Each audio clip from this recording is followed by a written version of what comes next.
experience, in business or in corporate America when I was working, sometimes I would get overwhelmed at kind of those dynamics at work, and I wouldn't have great boundaries, and I would kind of undervalue myself. And Michael stepped in and helped me to really recognize how I needed to set those boundaries, how I needed to interact differently in order to be healthy. Sure. Because I was running into a lot of both physical health symptoms, but just mental health weariness. Yeah. And I really needed him for that. And he was able to be there for me in that because that was a strength of his. Right.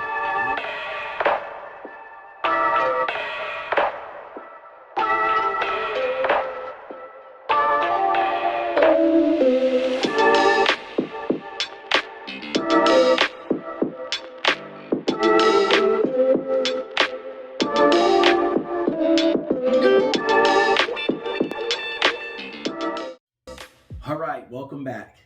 I won't tell you what take this is for part 2, okay? But we're talking about operating as one in this particular segment, and there's going to be a lot of experiential examples from our own personal marriage and a lot of how to do this. How do we do this thing? But we want to start out by understanding operating in unity. And operating in unity does not mean that it's the same thing. That we both have the same gifts or same skill sets.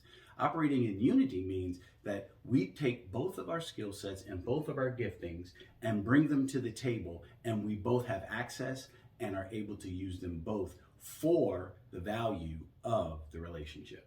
Yeah, and not just those things that are kind of tangibles, it's the intangibles too, right? So how we come together and operate and can really serve one another. I was just reading this morning that, I never thought about, we kind of look at the unity like, oh, I have to operate as one or whatever, instead of saying, oh, this is a benefit to me. That instead of being on my own, this two is one thing. I get to go to this person still. Yeah. And we get to do this life together, and I don't have to be by myself. Right. So, yeah. Yeah.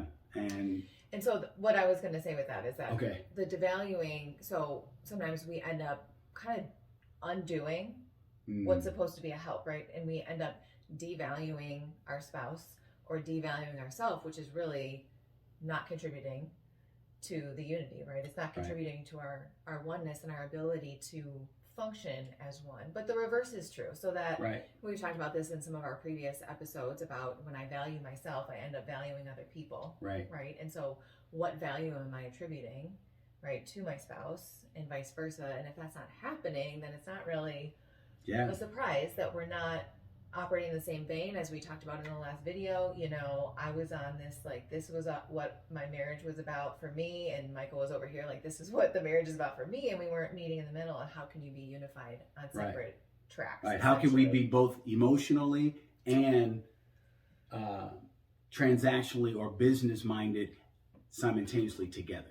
And that brings us to, how do we do this? And when we talk about the health of a marriage or personal health, we talk about wholeness, and that wholeness is consisted of spiritual health, relational health, emotional health, mental health, and physical health. And being able to, one being healthy and the other not, does not make the relationship healthy. It is a both and. We both have to be healthy in order for the relationship to be healthy. And when we do that, now we can actually see the value that the other brings, and essentially we again value ourselves in that light as well. Yeah. So my example is that, when we are able to recognize that we're advocates for one another, right, and we have benefit to be added, they're value adds. Darius Daniels uses that term as value add, right? That Michael had value to add to my life and vice versa. And then on the other side of it, the emotions. I came into this relationship 16 years ago with this concept or this idea that I was not a nice guy, and so over time I would speak that, and it was wrecking our relationship in an emotional way, and so I became emotionally detached.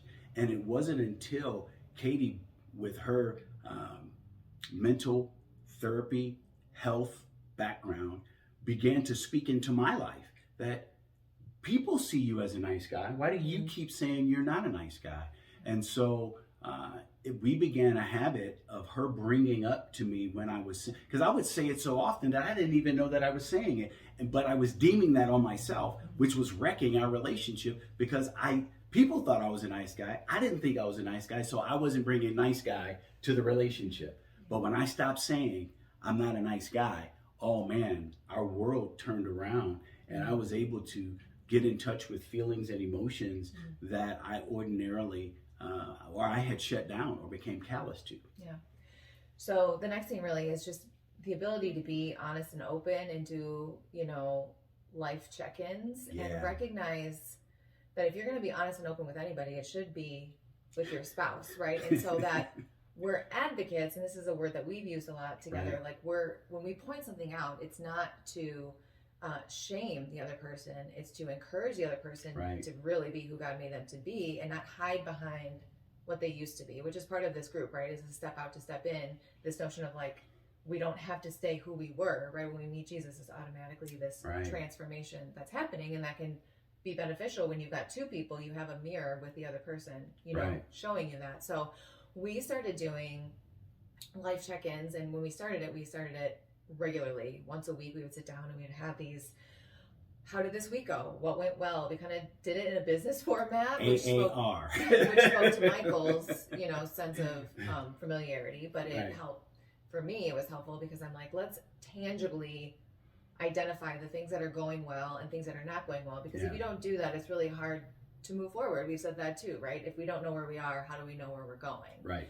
So we started doing that, and that was really beneficial. So the being honest and open and having the life check-ins. Yeah, I can say that changed how I looked at her, how I looked at my children, and how I left the house and how I came home. Because those check-ins, and I'll still refer to them as AARs, that is our military way of after-action reporting. And although it's evolving, and military can do a good, bad job with that or whatever, but what I knew is that Katie challenged me to be open and authentic and honest and reflecting on what I wasn't liking about what happened in the past week, what I wanted to happen in the past week, and really how I was responsible for some of those things that were happening that I didn't like. While at the same time giving me permission to identify in her responses to things and where we as a unit, as a couple advocating for one another, can be living our best life together. Yeah. So, and this next point, it just touches on last week or 2 weeks ago from this session, communication. So you can go back and watch that one if you didn't. But, in communication, one of the things about marriages, I think that gets people stuck is not being aware of preferences versus priorities. Yeah. You like to put the dishes in the dishwasher one way, and I like to do it a different way. Is that a priority or is that a preference? Right. Yeah. How we interact with the children, is that a priority or is that a preference? Right. What we watch at night on TV, is that a priority or a preference? Right. How we spend our time during our week. Yeah. Is that a priority or a preference? And some of those answers to those questions might be different depending on who you talk to, and that's fine. But as a couple, it's good to dialogue that out, because one person may be assuming that they're thinking of it as a priority when in fact the other person's thinking of it as a preference, or because we're two different people, we come with different junk, let's call it, right, that we carry with us that we might need to let go. And while we might see it as a priority, we might be missing something, or vice versa, right? We might be seeing it as a preference, but for the other person it really is important. So keeping that communication open and being really just open about priority versus preference and having that dialogue is important. Yeah, if you can count how many times she said open, it's critical.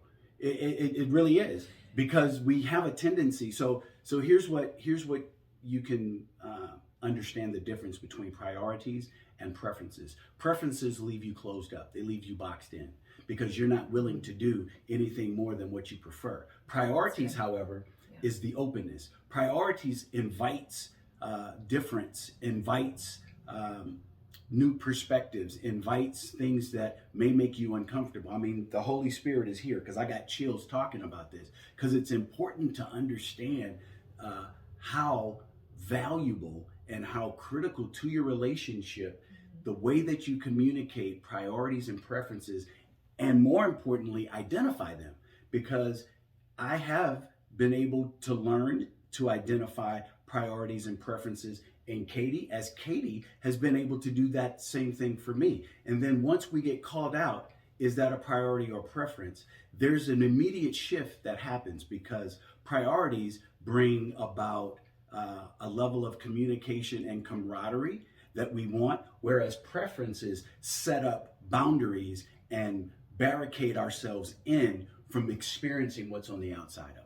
Yeah, it reminds me of right, are we being unified? Right. Right? Or are we trying to fly solo? So just this last piece really quick, because some of you might be like, okay, well, this all sounds really great, but I'm the only one in my marriage relationship that wants to move forward, that wants to make progress, that's seeing that we're kind of stuck and we need to, engage in something different. And so what I wanted to offer you all is that it really just, like we've mentioned before, it really just does take one person. Mm-hmm. And that I was at a place in our marriage, about 5 or 6 years ago, where I was saying, I have been talking nonstop about this to my spouse, to Michael, and it's not going anywhere. Yeah. My words are not making an impact. And I'm like, how can this be? I'm a therapist. I know all the answers.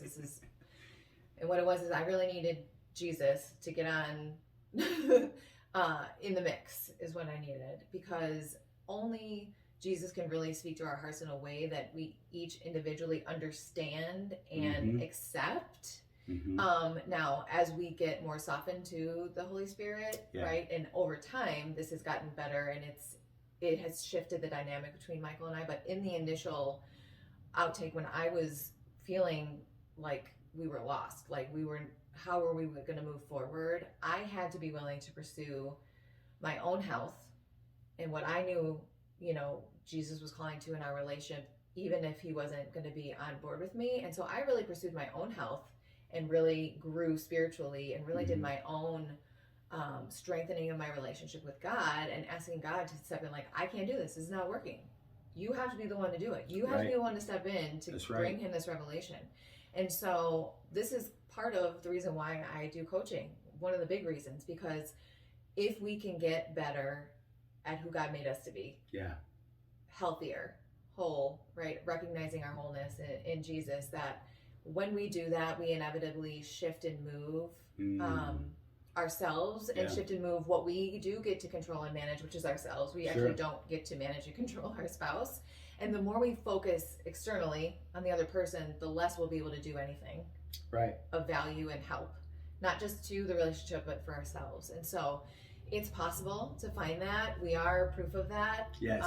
It's not automatic. It's not, some equation. But as we get healthier in and of ourselves, and we allow Jesus to do what only Jesus can do, that's when things can shift and move in ways that we wouldn't be able to do on our own. So I want to encourage you with that. If you want to reach out, if you have questions about that, or more about the coaching, please reach out. We hope you share this video with others, that, visit our website and see what else is there. If you want to support us financially as we're doing all these things, of our own time, and just wanting to help people. So we appreciate you all, and we'll see you next time. God bless you.